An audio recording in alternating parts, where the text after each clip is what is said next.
Housing data is out today. That's our topic on today's Backstage Pass.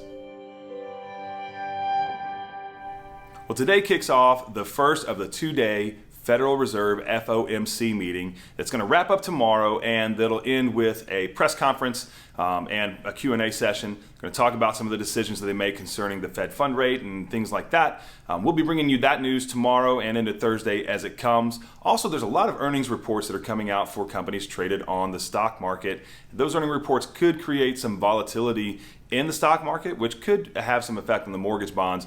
We'll be watching that closely as that comes as well. Talk more about the mortgage bond market in just a second. But first, let's talk about appreciation. So the Case-Shiller house price index, this is considered the gold standard for appreciation, data came out for the month of May. This data showed that home prices appreciated in the month of May by 1.5%. Month over month, and year over year it was down a little bit. It was at 19.7%, down slightly from the previous reading. FHFA also released their home price index. That's the Federal Housing Finance Agency, and this basically measures a smaller set of homes. It measures homes that have conforming loan limits on them. All right, so you could have $1 million home with a conforming loan limit. That would be included in this data. Month over month for the month of May, the FHFA home price index showed that homes appreciated by 1.4%, and year over year they appreciated by 18.3%. Now, both of these readings came in, especially the year-over-year data, came in a little bit less than the previous reading, but still blistering hot. And they don't factor into, you could say these prices and these numbers really are factoring in interest rates from March and April. So they don't factor in when the interest rates really hit their peak in June.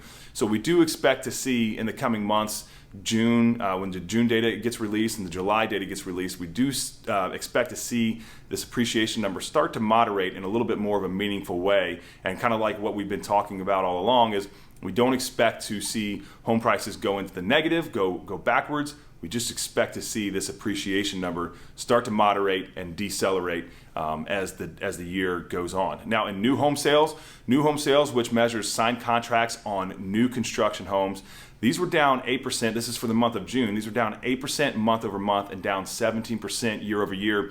This does factor into that peak in interest rates that we saw in June. Now, moving on to the bond market.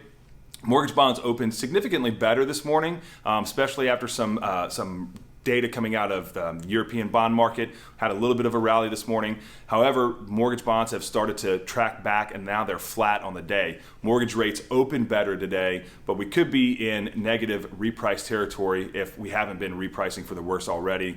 Probably expect that to happen as the day goes on if mortgage bonds continue on their current track. The 10-year yield is down today about 5 basis points and has stayed pretty steady in that range. Mortgage bonds are above the 50-day moving average, which is good news. We want mortgage bonds to stay above that 50-day moving average. And so we'll see how news and the stock market stuff, the earnings reports and the FOMC meeting and the Fed fund rate hike, we'll see how all of that continues to play out throughout the week on the mortgage bond market. Now, again, tomorrow we'll have that news conference from the Fed announcing their Fed fund rate hike. We're expecting it to be 75 basis points, but we'll let you know and we'll report on that tomorrow and probably a little bit more in depth on Thursday as that data comes out. That's all the news that we have for today, though. Please be sure to like and subscribe. If you have a question, leave a comment in the comments. Love to answer questions. And remember, stay positive. Have a great day. We'll see you tomorrow.